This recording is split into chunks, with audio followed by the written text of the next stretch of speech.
My son punched me in the face after his wife talked to him, but after that.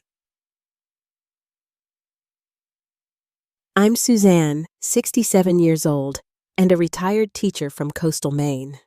For decades, I believed my son Thomas and I shared an unbreakable bond. He was my pride and joy, my only child, who made my heart swell with love every time he walked through my door. Last Thanksgiving, I prepared his favorite dishes, eager to reconnect with him and his wife Amanda. Everything seemed perfect until Amanda leaned over and whispered something in his ear. The rage that transformed my son's face terrified me. Before I could react, his fist connected with my face, sending me crashing to the floor. Before I tell you what happened next, let me know where you're watching from and hit that subscribe button. Trust me, you'll want to hear how a mother's hidden secret changed everything in just one evening. For most people looking at our family photos, we appeared picture perfect. I was widowed 10 years ago when my husband John suffered a sudden heart attack while working in our garden. The memory still makes my chest tighten, finding him slumped over his beloved tomato plant's garden shears still in his hand. We'd been married for 37 years, high school sweethearts who built a life together in our small Maine town. I taught English literature at the local high school for 40 years, retiring just 5 years ago. My classroom walls had been covered with classic literature quotes and student artwork.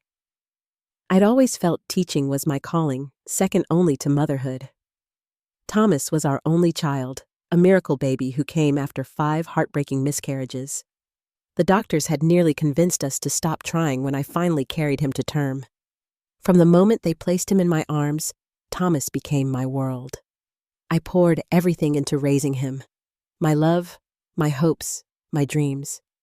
Perhaps I overdid it sometimes. John would gently tease that I was raising a prince, not a pauper, when I insisted on buying Thomas the best clothes or the newest toys. But I couldn't help myself. After so much loss, having this precious child felt like the universe had finally smiled upon us. Thomas grew into a brilliant young man, valedictorian of his high school class scholarship to Boston College, and then a thriving career as a financial analyst for a prestigious firm in Boston. At 42, he had everything: the corner office, the luxury condo overlooking the harbor, and what I thought was a loving marriage. Amanda entered our lives 7 years ago. I remember their first visit together to my home. She brought an expensive bottle of wine and complimented my antique furniture with what seemed like genuine interest. She had this elegant way about her, always perfectly dressed, articulate, with a background in marketing. I thought Thomas had found his perfect match, someone as ambitious and polished as himself. "Mom, she's the one," Thomas had whispered to me in the kitchen that first weekend while Amanda chatted with John in the living room. Their wedding was lavish, her planning his money. I remember watching them during their first dance, thinking how blessed I was to see my son so happy to welcome such a lovely daughter-in-law into our family. If only I had recognized the warning signs. The subtle changes began after John's death. Amanda would make comments about my house being quaint or stuck in time. She questioned my financial decisions, suggesting I should sell the house since it's too much for one person. At family gatherings, she'd steer conversations away from nostalgic stories about Thomas's childhood, as though trying to disconnect him from his past. I noticed Thomas calling less frequently. Our Sunday phone calls became monthly, then sporadic. When we did speak, he seemed distracted, often mentioning that Amanda was waiting for him somewhere. Last Christmas, they stayed for just one night instead of our traditional 3-day celebration. Amanda claimed work commitments, though I later saw her vacation photos in the Bahamas posted just 2 days later. Still, I made excuses for them both. Thomas was building his career. Amanda was ambitious. They were busy creating their own lives. Isn't that what we raise our children to do? To become independent? But deep down, something felt increasingly wrong. The son who once shared everything with me now seemed guarded, careful with his words. This past year, the distance grew even wider. Thomas would sometimes call when Amanda was out speaking in hushed tones, asking about my well-being, but sharing little about his own life. I caught glimpses of unhappiness in these calls. Subtle sighs, long pauses, changes of subject when I asked about his marriage. Despite these concerns, I held on to hope that we could reconnect. Thanksgiving has always been special for our family. John and I had established traditions Thomas loved.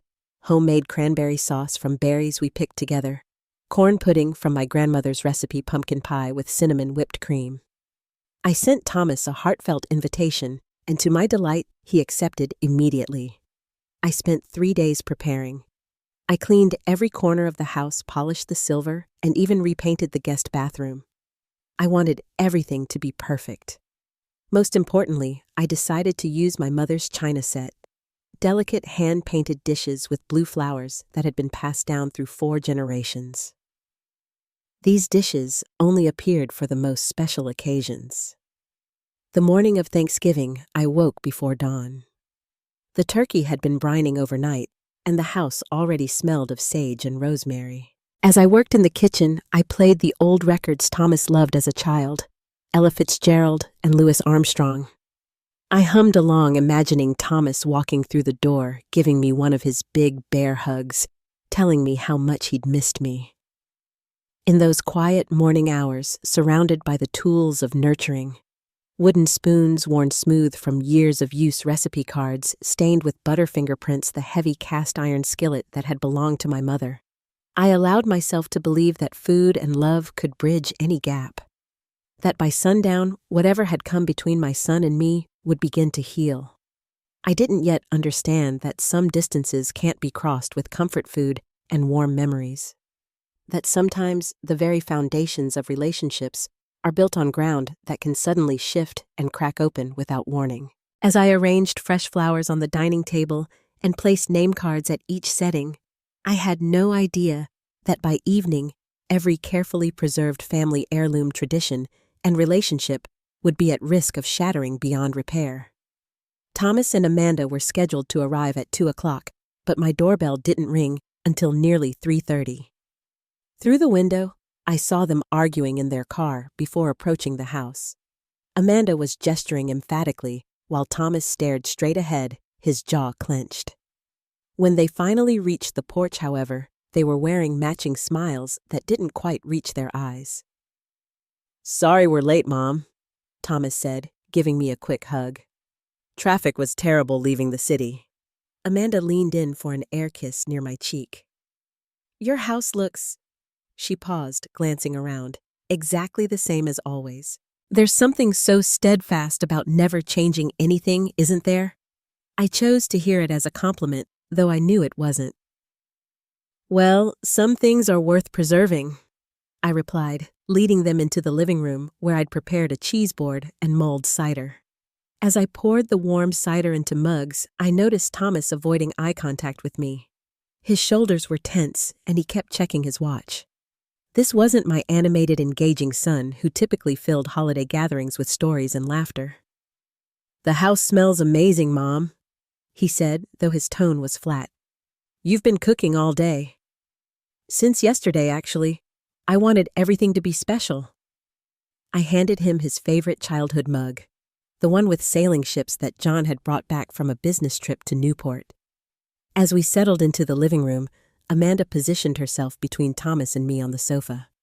She kept her hand on his knee almost possessively. Twice during our conversation, she checked his phone when it vibrated, scanning the screen before handing it back to him with a pointed look. "So, Thomas tells me you're thinking about selling the Mackenzie property," Amanda said abruptly, referring to a small parcel of waterfront land John's family had owned for generations. I was startled. I'd mentioned considering it to Thomas during one of our brief calls, but hadn't made any decisions. "I'm just weighing options. The property taxes keep rising, and I'm not sure it makes sense to hold on to land we rarely use." "Smart thinking," Amanda nodded approvingly. "Real estate in this area is hot right now. You could make a killing.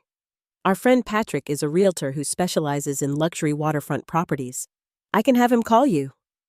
Before I could respond, Thomas interjected. "Mom doesn't need to rush into anything, Amanda. That land has been in our family for over 100 years. Amanda's smile tightened. And money tied up in sentimental properties doesn't pay for retirement care, does it? Suzanne needs to be practical. The tension in the room thickened. I tried to lighten the mood by sharing stories about Thomas as a child, how he'd built forts on that very property, how John had taught him to fish from the small dock. Remember when you caught that enormous striped bass, Thomas? Your father was so proud he took that photo to work and showed everyone. I think I still have it somewhere. Mom, Thomas interrupted, his voice strained. That was a long time ago. Amanda smirked slightly. Thomas isn't much for fishing these days. We're more into golf and tennis at the country club. Much more civilized, less messy. I noticed Thomas drinking his cider quickly, then moving to the scotch I'd set out. By the time the turkey was ready, he'd had 3 drinks. Unusual for him, especially so early in the day. My phone rang as I was about to announce dinner was ready. It was my sister Lauren calling from Arizona. We hadn't spoken in weeks, and I was tempted to answer, but the timing wasn't right. Aren't you going to get that? Amanda asked. I'll call back tomorrow, I said. Family dinner takes priority. How admirable, Amanda replied, her tone suggesting otherwise. I'd set the dining table with my mother's china crystal glasses and the sterling silver candlesticks that had been a wedding gift from John's parents. The turkey was golden brown, surrounded by roasted vegetables and homemade rolls. For a moment, as we gathered around the table, I felt a flicker of the warmth and connection I'd been hoping for. This looks incredible, Mom, Thomas said, sounding sincere for the first time since arriving. It certainly is elaborate, Amanda added. Though I'm surprised you still do the full traditional spread. Most people we know are into farm-to-table minimalist menus now, or catering. I smiled through the criticism. There's something comforting about traditions, especially ones shared across generations. My mother made this cranberry sauce recipe and her mother before her. Amanda cut a microscopic piece of turkey. Speaking of outdated traditions, Thomas and I have been discussing whether we'll do a family Christmas this year. My parents are thinking of renting a villa in St. Bart's instead. My heart sank. Christmas apart would be another first, another tradition slipping away. Well, you're always welcome here, of course, but I understand if you have other plans. Thomas finally looked at me directly. We haven't decided anything yet, Mom. The meal progressed, and surprisingly the conversation began to flow more easily. Thomas complimented each dish, seeming to remember how much work I'd put into the meal. He even asked for seconds of the corn pudding, his childhood favorite. For a brief moment, I felt a spark of hope that we might reconnect after all. After we finished the main course, Amanda suddenly stood up. Excuse me, I need to use the restroom. She took her phone with her, which struck me as odd. With Amanda gone, Thomas seemed to relax slightly. Everything really is delicious, Mom, just like I remember. I'm so glad, sweetheart. I reached across the table to touch his hand. I've missed our family dinners. He squeezed my fingers briefly before withdrawing his hand. I've missed them too. Something in his expression made me think he wanted to say more, but he glanced toward the hallway where Amanda had disappeared. Is everything okay, Thomas? I asked quietly. You seem, I don't know, not yourself today. He stared into his wine glass. It's just work stress. End-of-year projections, client demands. You know how it gets. But I didn't believe him. After 40 years of teaching teenagers, I'd developed a finely tuned radar for half-truths. Before I could press further, Amanda returned, her expression noticeably colder than before. Your guest bathroom could use updating, Suzanne, she said, sliding back into her chair. That wallpaper must be from the 80s. Thomas shot her a look. Mom's house is fine the way it is. I'm just saying if she's thinking of selling, eventually some modernizing would increase the value. Amanda's tone was all business now. The whole place screams elderly widow. I felt my cheeks flush, but before I could respond, I stood up to clear the plates. and accidentally knocked over a glass of red wine. It spilled across the white tablecloth and onto one of my mother's china plates, which fell to the floor and cracked nearly in half. "Oh!" I gasped, immediately dropping to my knees to retrieve the broken heirloom. "Mom, be careful of the glass," Thomas said, coming around to help me. Amanda stayed seated. "Well, that's what happens when you insist on using irreplaceable antiques for everyday meals. We register for modern dishwasher-safe dinnerware for a reason." "These plates aren't for everyday meals," I said, my voice shakier than I intended. "They're family heirlooms. My great-grandmother brought them from England." "And now there's one less to worry about preserving," Amanda replied with a shrug. "Really, Suzanne, it's probably for the best. Who needs the stress of handling things that old and fragile?" Thomas was helping me clean up the spill, his movements methodical but tense. I could sense his discomfort with Amanda's remarks, yet he said nothing to defend the family treasures she was dismissing. To salvage the increasingly uncomfortable situation, I suggested serving dessert early. "I made your favorite pumpkin pie, Thomas, and apple crisp, too." "I'll pass," Amanda said immediately. "So much sugar and butter. I'm trying to maintain my fitness routine through the holidays." The comment felt like another criticism, this time of my cooking being too unhealthy. "Thomas," I looked hopefully at my son. "Maybe a small piece," he said, though his enthusiasm had faded again. As I served the pie, I tried another approach to reconnect. "I've been thinking of taking that cruise to Alaska next summer. The one your father and I always talked about, but never got around to." "A cruise?" Amanda's eyebrows shot up. "Isn't that expensive on your fixed income?" "I've been saving for it," I explained. "And after losing your father, I realized life is too short to keep putting off dreams." "But what about healthcare costs down the road?" Amanda pressed. "Long-term care insurance doesn't cover everything, you know. We've seen friends' parents blow through their savings in months." Thomas put down his fork. "Amanda, Mom can take a cruise if she wants to. She's not exactly frivolous with money." Amanda gave him a look that seemed to carry a private message. "I'm just being practical. Someone has to think about these things." The tension at the table was becoming unbearable. In a desperate attempt to change the subject, I mentioned the box of Thomas's childhood memorabilia I'd been organizing. "I found your baby book the other day," I said warmly. "All your first milestones, your little handprints, and those adorable school pictures with your front teeth missing." Thomas smiled faintly. "You kept all that stuff." "Of course I save everything. First drawings, report cards, sports trophies. I even have a lock of hair from your first haircut." Amanda, who had been texting under the table, suddenly looked up with sharp interest. "What about important documents? Birth certificate, social security card, that sort of thing?" I felt a cold sensation in my stomach. "What do you mean, Thomas's birth certificate?" Amanda said, watching me closely. "Do you have the original?" I busied myself with cutting another slice of pie. "I'm sure it's somewhere in my files. Why do you ask?" "We need it for passport renewal," she said. "Thomas's expires soon, and we're planning that trip to Europe next spring." Thomas looked confused. "We could just order a new one from Vital Records. It's not a big deal." "But your mother just said she keeps everything," Amanda insisted, her eyes never leaving my face. "Surely something as important as a birth certificate would be carefully preserved." I felt trapped. This was veering into dangerous territory, a conversation I'd avoided for over 40 years. "I might have misplaced it during one of our moves," I said vaguely.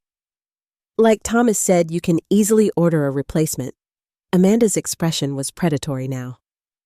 "That's odd, because when I was researching Thomas's genealogy for that anniversary gift, I ran into some interesting discrepancies. I couldn't seem to find any record of his birth in the main Vital Records database." Thomas turned to her, clearly surprised. "What are you talking about? What genealogy project?" The room seemed to shrink around me. My heart was pounding so hard I was certain they could hear it. "Amanda, perhaps this isn't the best time to—" She leaned over and whispered something in Thomas's ear.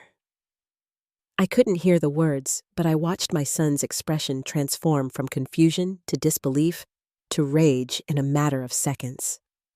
Thomas stood up so abruptly that his chair fell backward with a crash. "You've been lying to me my entire life." His voice was barely recognizable, strangled with emotion. "Thomas, please let me explain." I stood too, reaching toward him. "Explain what?" he shouted. "That I don't know who I really am. That everything you've ever told me about myself is a lie." "No, that's not true," I pleaded. "Please sit down. We need to talk about this privately." I glanced meaningfully at Amanda, who was watching the scene with a hint of satisfaction. "No more privacy, no more secrets," Thomas growled. "Amanda found out through a DNA ancestry test. Were you ever going to tell me I'm adopted?" The word hung in the air between us. Adopted. The secret I'd protected for so long, believing it was for his own good, now exposed in the worst possible way. "Thomas." I reached for his hand. "You are my son in every way that matters." He jerked away from my touch. "Don't, just don't." His face contorted with rage and pain. 42 years, Mom. 42 years of lies." I took a step toward him. "Please, you need to understand." What happened next seemed to unfold in slow motion. Thomas's arm swung out his fist, connecting with my cheek. The force of the blow sent me staggering backward until I fell to the floor, pain exploding across my face. The room went silent except for my shocked gasp. Thomas stood frozen, looking at his own hand in horror. Then he grabbed his coat from the hallway rack. "We're leaving," he said to Amanda, his voice hollow. "Now." I tasted blood in my mouth as I watched my son preparing to walk out of my life. Despite the throbbing pain in my face, I managed to reach into the pocket of my cardigan where I'd placed a photograph earlier that day, one I'd been contemplating sharing with Thomas for years. "Thomas," I called out, my voice quavering. "Before you go, there's something you need to see." He paused at the door, his back still to me, hand on the doorknob. I slowly got to my feet, pulling out the folded, worn photograph. "This is your biological mother."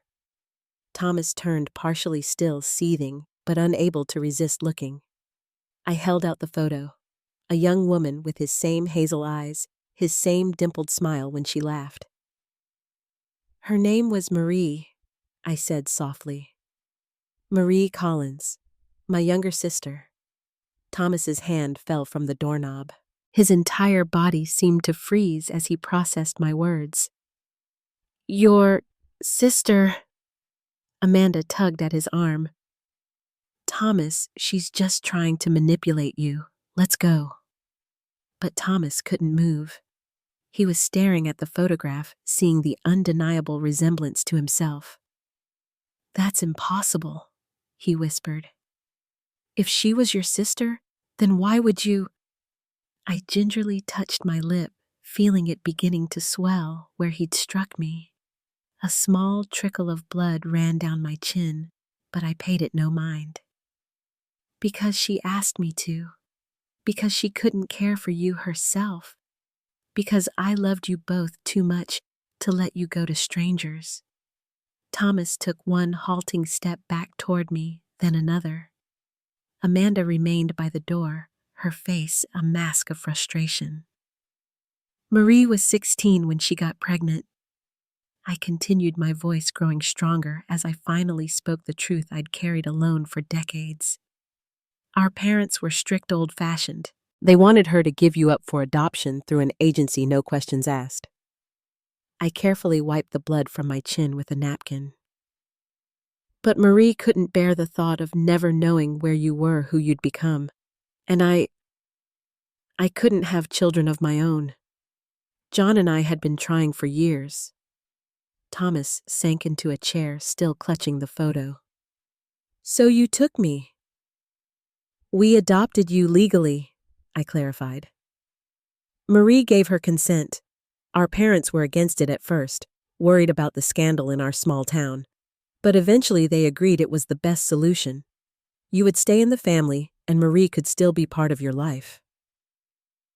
Aunt Marie, Thomas said hollowly. My aunt, who visited every summer, who sent me birthday cards with $20 bills, who taught me to skip stones at the lake. I nodded, tears filling my eyes.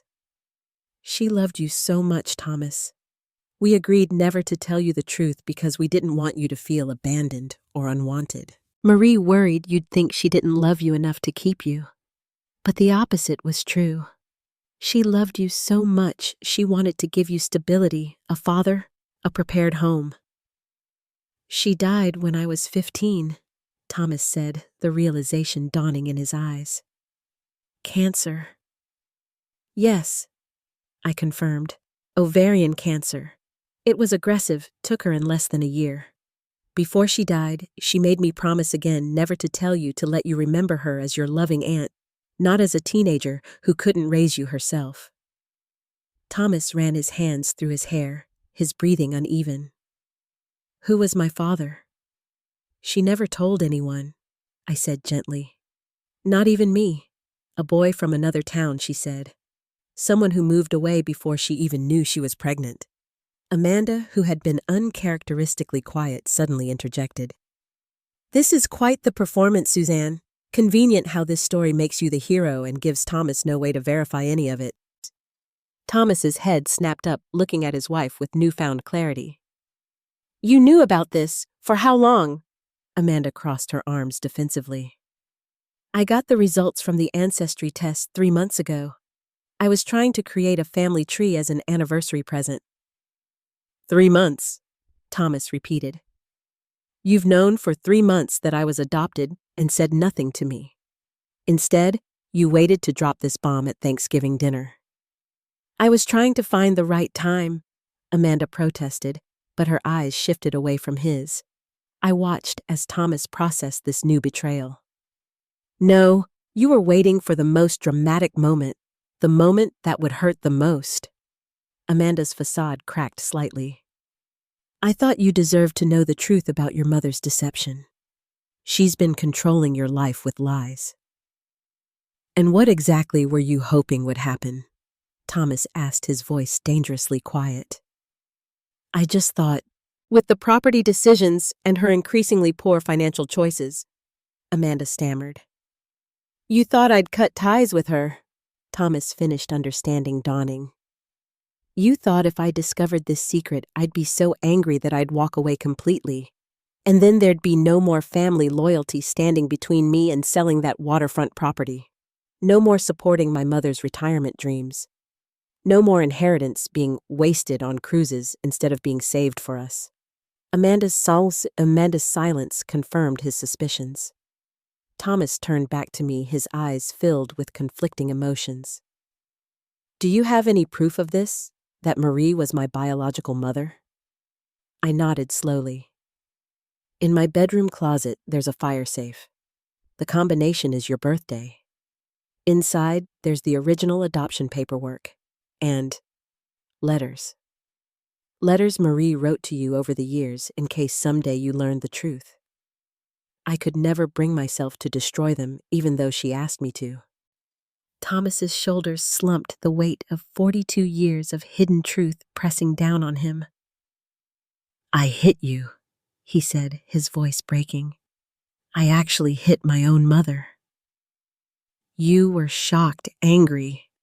I said, not excusing the behavior, but acknowledging the extreme circumstances. That's no excuse, he whispered, tears forming in his eyes. Dad would be so ashamed of me. Your father understood that truth can be complicated, I said. He struggled with our decision to keep this from you, especially after Marie died. He said you deserved to know your own story. Thomas looked up sharply. Dad wanted to tell me, I nodded. The Christmas before he died, he said it was time, that you were a grown man who could handle it. I was the one who insisted we honor Marie's wishes. My voice caught. I was afraid of losing you, afraid you'd never forgive us. And then John died so suddenly, and I just couldn't bear the thought of losing you too. The irony hung heavy in the air. My fear of losing my son had created the very situation I'd dreaded most. Thomas stood up slowly, his expression unreadable. I need to see those letters. Thomas, we are leaving right now. Amanda's voice had risen, an octave desperation evident in her tone. This is exactly the kind of emotional manipulation I warned you about. She hits you with this dramatic revelation right when you're finally standing up to her. Thomas turned to his wife, seeing her clearly perhaps for the first time. I hit her, Amanda, not the other way around. I physically struck my mother because of information you deliberately withheld from me for months, then strategically revealed at the worst possible moment. I was trying to protect you, Amanda insisted. No. Thomas shook his head slowly. You were trying to control me, just like you've been trying to control every aspect of our relationship since we met. Amanda's expression hardened. If you stay here with her now after everything we're done, do you understand me? You need to choose your lying mother or your marriage. The ultimatum hung in the air. I held my breath, not daring to influence Thomas's decision either way. This had to be his choice. Thomas looked at me, then back at Amanda. You know what I think? I finally see things clearly. If you're asking me to choose between a mother who made a difficult decision to protect her sister and raise her child, and a wife who deliberately orchestrated this entire painful situation for her own financial benefit, well, that's not much of a choice, is it? Amanda's face flushed with anger. You can't be serious. After everything I've done for you, I built your social connections. I redecorated that awful bachelor apartment. I made you someone who matters in Boston. I think I need you to leave, Thomas said quietly. I need time to process everything without your input. If I walk out that door, I won't be coming back, Amanda threatened. Thomas nodded. I understand. We'll discuss divorce proceedings after the holidays. Amanda's mouth fell open in shock. This clearly wasn't how she'd envisioned the evening unfolding. She grabbed her purse and coat, her movements jerky with rage. You'll regret this, she spat. Both of you! She slammed the door so hard that one of the photos on the wall crashed to the floor, its frame splintering. After she left, Thomas and I sat in the dining room in complete silence. The beautiful Thanksgiving dinner lay half-eaten and cold on the table. My face throbbed, and Thomas's hands trembled slightly as he continued to stare at the photograph of Marie. I'm so sorry, I finally whispered, for everything. Thomas nodded but didn't speak. After several more minutes of silence, he asked, Can I see those letters now? I led him to my bedroom and opened the closet, pulling out the small fireproof safe hidden beneath a stack of winter sweaters. My fingers shook as I dialed the combination. His birthday, the day that had changed my life forever. Inside, alongside our wills, insurance policies, and property deeds, was a small bundle of envelopes tied with a faded blue ribbon. I handed them to Thomas. I'll give you privacy, I offered, turning to leave. No, Thomas said. Stay, please. We sat together on the edge of my bed as Thomas carefully untied the ribbon. The first letter was dated just 2 weeks after his birth. Marie's handwriting was youthful, rounded, not yet fully formed like her teenage self. Dear Thomas, he read aloud, his voice thick with emotion. Today, you are 2 weeks old. Your tiny fingers wrapped around mine at the hospital, and it was the hardest moment of my life when I had to let go. Thomas read through several letters, each one written on Marie's birthday rather than his, her private annual ritual of connection with the son she'd given to her sister. The letters traced her life, college graduation, her first teaching job following in my footsteps, her brief marriage and divorce, her travels, and eventually her illness. The final letter was dated just days before her death. "My dearest Thomas," it began. "If you're reading this, then you know the truth about who I am to you. I hope you can forgive us, your mother, your father, and me, for the decision we made. Please know that giving you to Suzanne was the most loving choice I could make as your biological mother. She and John could give you everything I couldn't at 16. Stability, experience, a father's love, a comfortable home. But most importantly, they could give you the one thing I was too young to provide: wisdom. I watched you grow into an amazing young man under their guidance. Every achievement of yours has filled me with such pride and certainty that our decision was right." Thomas couldn't finish reading aloud.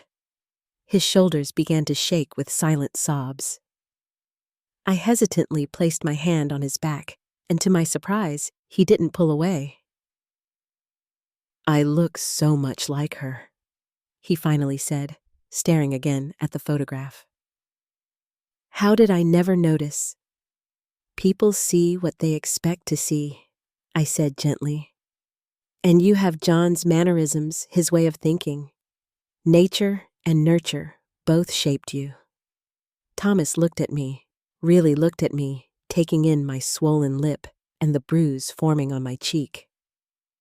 "I can never undo what I did to you tonight."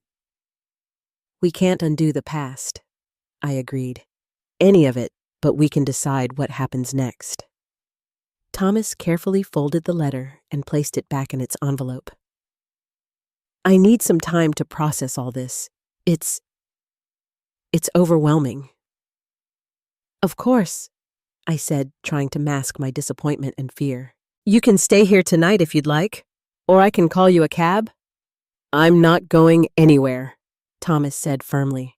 "Not tonight, but I can't promise what I'll feel tomorrow or the next day. I'm angry, Mom. Not just about tonight, but about 42 years of not knowing the truth about myself." I nodded, accepting his honesty. "That's fair." "And I have no idea what I'm going to do about Amanda," he continued. "Our marriage has been struggling for a while, but I never expected it to end like this." "One day at a time," I suggested. "That's all any of us can do." Thomas nodded, then gently touched my injured cheek. "Let me get you some ice for this. It's the least I can do." As he went to the kitchen, I remained sitting on the bed, surrounded by the letters that had finally revealed our family's deepest secret. There was pain, in truth, but there was also, I hoped, the possibility of healing. 6 months after that fateful Thanksgiving night, my life had transformed in ways I never could have imagined. The initial weeks following our confrontation had been tense and uncertain. Thomas had stayed that night, helping to clean my injured face, both of us sitting in the living room until dawn, talking in fits and starts about Marie, about his childhood, about the complex web of love and deception that had defined our family. He'd left the next morning with the bundle of letters and a promise to call soon. 3 days of agonizing silence followed before my phone finally rang. "I'm not ready to forgive everything yet," he'd said without preamble. "But I'm working on understanding." Thomas did follow through on his words to Amanda. In January, he filed for divorce after discovering that her manipulations went far beyond what happened at Thanksgiving. She had been systematically isolating him from friends and family for years, had hidden financial transactions, and had even intercepted letters and cards I'd sent that never reached him. The divorce proceedings turned ugly quickly. Amanda claimed emotional abuse demanded their entire condo and half of Thomas's retirement savings. She called me once, threatening to expose our family secret to everyone in town unless I convinced Thomas to be more generous in the settlement. "Go ahead," I had told her calmly. "Thomas knows the truth now. That's all that matters to me." In March, Thomas asked if he could stay in my guest room temporarily while the divorce proceedings continued.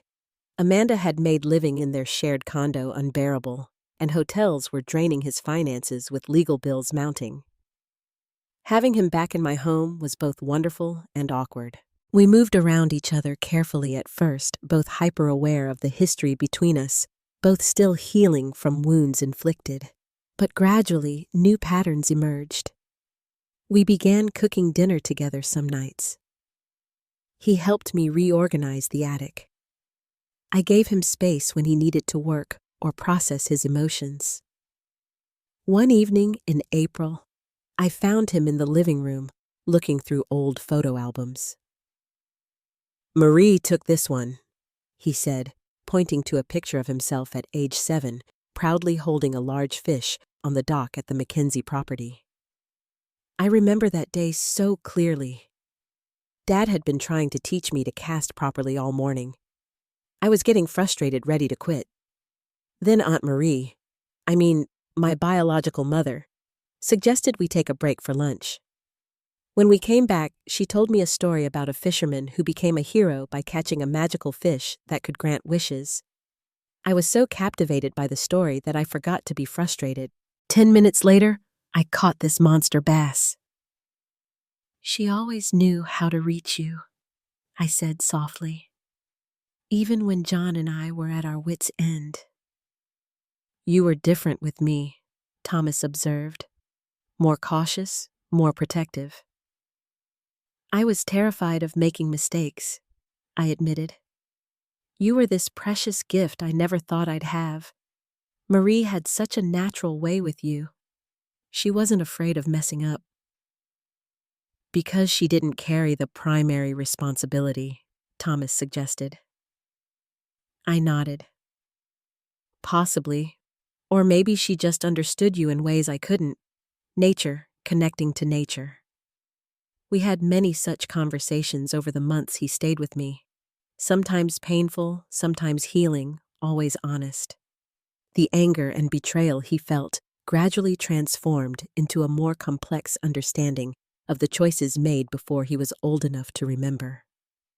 In May, I finally took the Alaska cruise I'd been saving for. Thomas insisted I go, even though I worried about leaving him alone in the midst of his divorce proceedings. "You've put your life on hold enough times for me," he said. "Go see those glaciers Dad always talked about." On that cruise, I met a group of women, all widowed or divorced, all navigating new chapters of life in their 60s and 70s. Their friendship became an unexpected source of strength and perspective. For 10 days, I shared meals, excursions, and late-night conversations with women who understood loss and renewal. "My daughter didn't speak to me for 5 years after her father and I divorced," one woman confided. "Now she's the one who calls me every Sunday." Relationships evolve if you give them time and space. When I returned home, Thomas had begun therapy sessions to address his anger issues and process the complex emotions surrounding his identity and failed marriage. The therapist suggested I might benefit from connecting with adoptees who have similar experiences. He told me over dinner his first night back. "There's a support group that meets monthly." "Do you consider yourself an adoptee?" I asked cautiously. It was still strange to use that term within our family. Thomas considered this.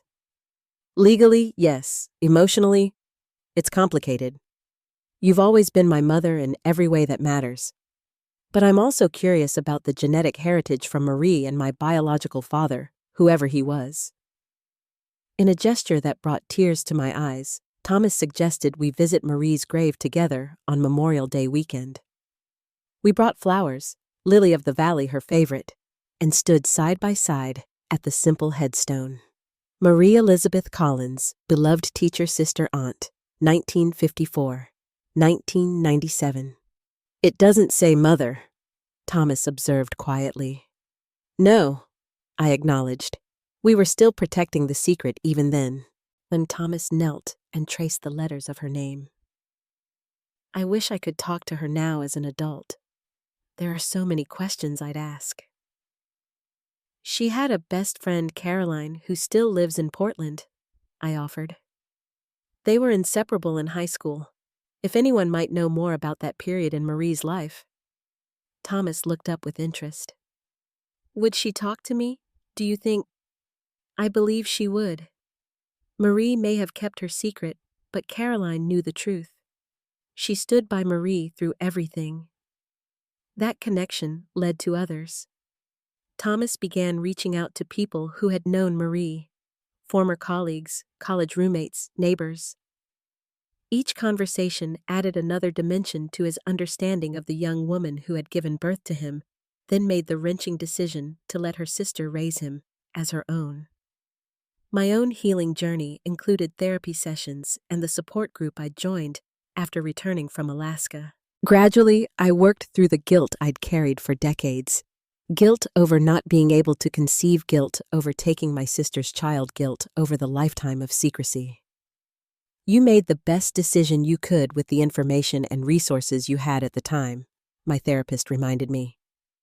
Judging past actions by present standards isn't fair to anyone, especially yourself.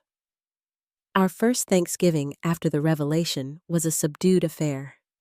Neither of us wanted a big celebration that might trigger painful memories of the year before. Instead, we opted for a simple meal of roasted chicken and vegetables. No turkey, no family china, no elaborate traditions to uphold. Thomas brought a homemade apple pie, somewhat lopsided, but made with care. First pie I've ever baked, he admitted with a self-deprecating smile. There's something therapeutic about creating something from scratch. As we shared that modest meal, I realized we were building something new between us. Not the idealized mother-son relationship of before, nor the fractured one of recent months, but something more authentic. A relationship based on truth, with all its complications and imperfections. I've been thinking about what I've learned this year, I said as we finished our pie. About secrets and truth and family.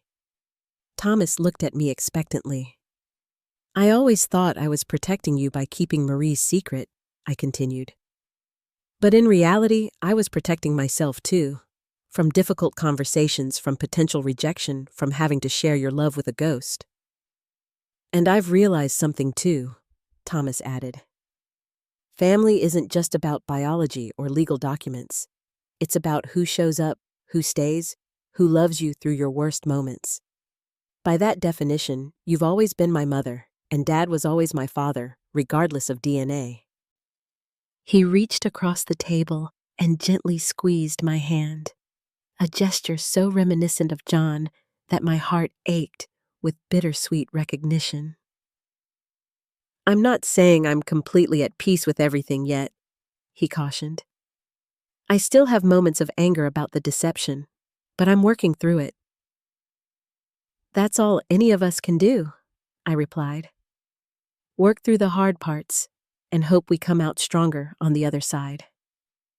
As I looked at my son across the table, this man who carried my sister's eyes and smile, but my husband's values and determination, I understood a truth that had taken me nearly 7 decades to learn.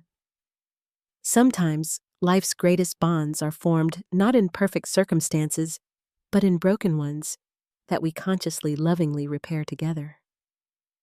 Looking back on that transformative year, I can honestly say that the pain of revelation ultimately led to a deeper healing than our comfortable secrets ever allowed. The relationship Thomas and I have now isn't perfect. We still have occasional disagreements and moments of tension, but it's built on something far stronger than illusion. It's built on truth, forgiveness, and conscious choice. Thomas's divorce was finalized 3 months ago. He's moved into his own apartment closer to my home, a fresh start away from the luxury condo that had been filled with Amanda's controlling presence. He's dating again cautiously and wisely with a new awareness of red flags he might have missed before. The waterfront McKinsey property remains in our family. Together, Thomas and I decided to create a small trust that will preserve it for future generations while allowing limited development that respects the natural environment. It seems fitting somehow, a balanced approach to honoring both heritage and practical realities. I've learned that secrets kept to protect can ultimately cause more harm than the truths they conceal. When we hide difficult realities from those we love, we rob them of the chance to know themselves fully and to exercise their own judgment about what matters in life. Marie understood this, I think, toward the end of her life. In her final letter to Thomas, she wrote, "The truth has its own timeline, its own way of emerging into the light. I hope, when it finds you, you'll understand that love was behind every choice we made, even the imperfect ones." Thomas has read that line to me several times. I believe he's still working to fully embrace its meaning, as am I. There's a special kind of grief that comes with discovering your life narrative isn't what you thought it was. But there's also an opportunity for a more authentic way of being. Last week, Thomas brought me a gift, a simple silver frame containing a newly printed photograph. In it, Marie stands beside me at my wedding to John, both of us young and smiling in our formal attire. Beneath the photo, Thomas had placed a small engraved plate, "The two women who gave me life."